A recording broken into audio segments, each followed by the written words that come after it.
Wow. I'm still afraid of heights. Oh my goodness. I used to not leave Yeah. all those rides. No, Wow. First impression? Wow. Purple and epic.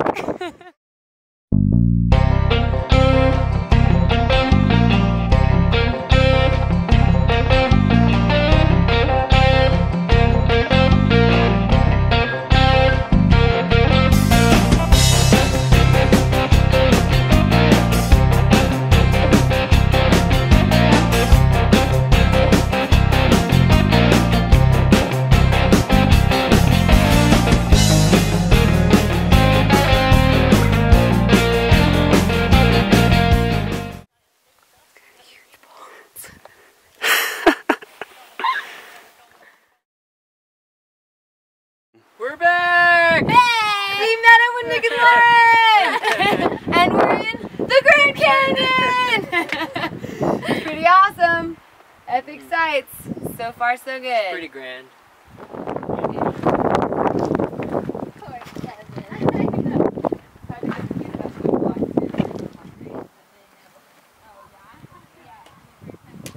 We are almost to Dripping Springs. Not Dripping Springs, Texas, though. Dripping Springs in the Grand Canyon. Here we go.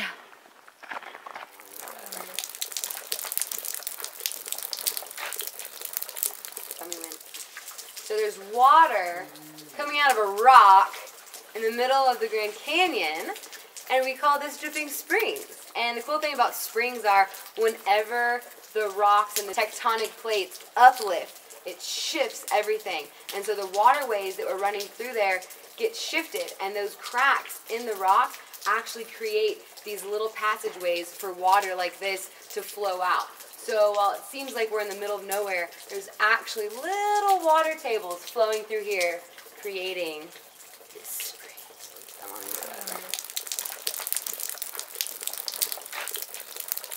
tell me when.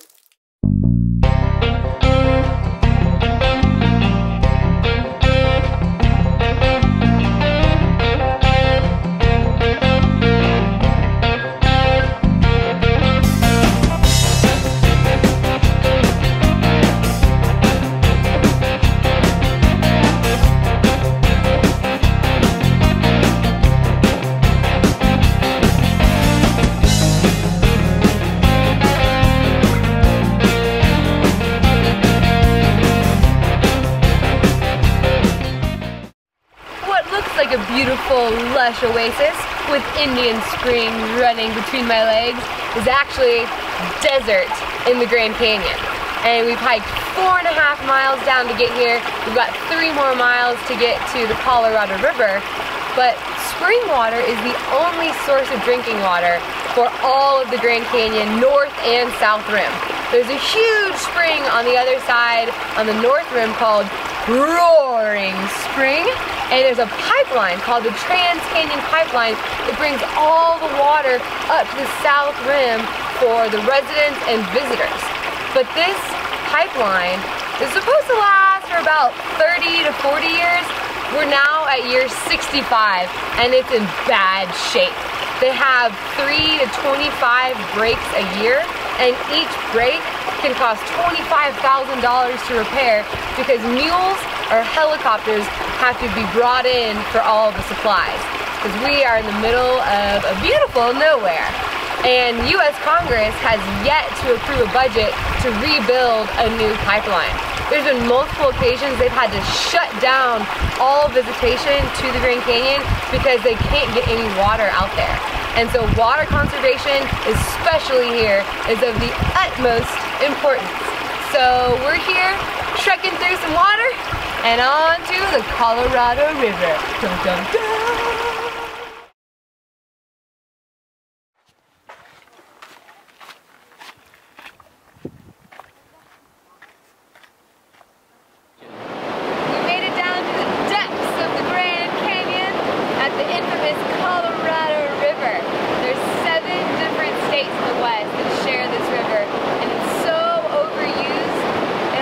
Never reaches the Pacific Ocean anymore. But here we get to see it in its raw power.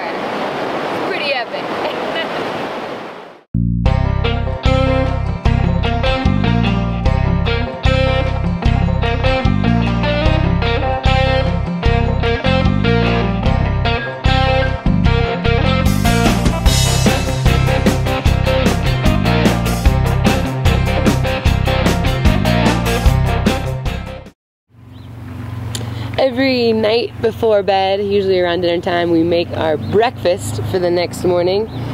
Consists of some kind of oatmeal smorgasbord. This one is Bob's 7-grain cereal, and we just use this, add a little flax for some extra fiber and nutrients, and maybe some berries or peanut butter or something, and a little bit of water, and that's it. So it helps make our mornings go a lot quicker, and we don't have to think in the morning, which is always helpful. And we get some nutritious, delicious breakfast. So here's some Flaxseed Meal. This thing is like action-packed with protein and fiber and vitamins. Getting those micronutrients. That's one of the tricky parts on the trip is, you know, carbs, fats, and protein we get enough of, but we hope we're getting enough like vitamins and antioxidants and stuff. I don't know, hopefully. So there, a little bit of this, a little bit of that, stir it up, share it off the same plate, same spoon usually, and that means less dishes and less water consumption. And we just recently have stopped doing coffee in the mornings because it takes fuel and it takes water and it takes time. So we're trying out these caffeine pills. A couple from Iowa told us about them, and they were like jazzed up, maybe because they had a couple of these already. But they were pretty excited about it and said it just saves you calories, it saves you time, and it saves energy and water. So 100 of these on Amazon was like $7. So it's way cheaper than coffee, water, and fuel combined. So hopefully they do the trick. We've had to cut them a couple times and definitely amp us up. Here you go. Cheers to a cup of joe. And look, we've got some guests joining us for breakfast today.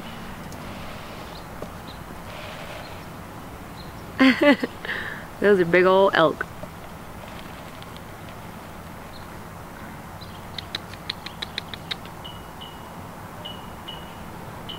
The baby elk. So we get a little bit of nature alongside our breakfast most mornings here at Grand Canyon. Just adds to the ambiance of the park. Alright, ready for breakfast.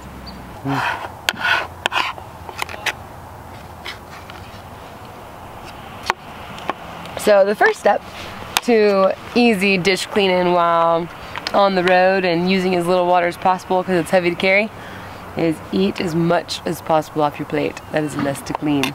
And this is what we cook our oatmeal in most days. So we usually just rinse it with just a little squirt of water, probably a couple ounces. Give it a good shakeroo, and probably do that once or twice.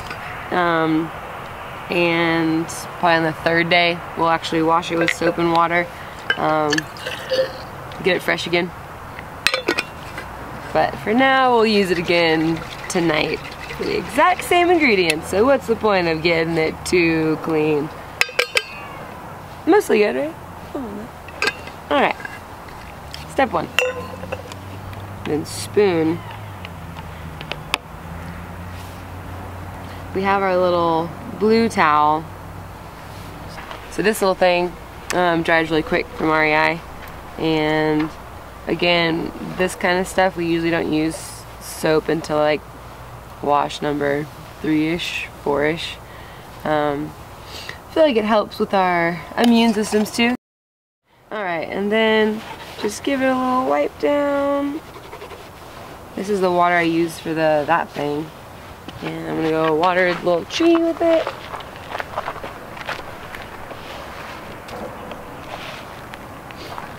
And then get the big chunks. And this towel dries off really quick, so we just attach it to one of the outside of our bags and let it flap in the wind as we bicycle away. And it usually dries in like an hour or less.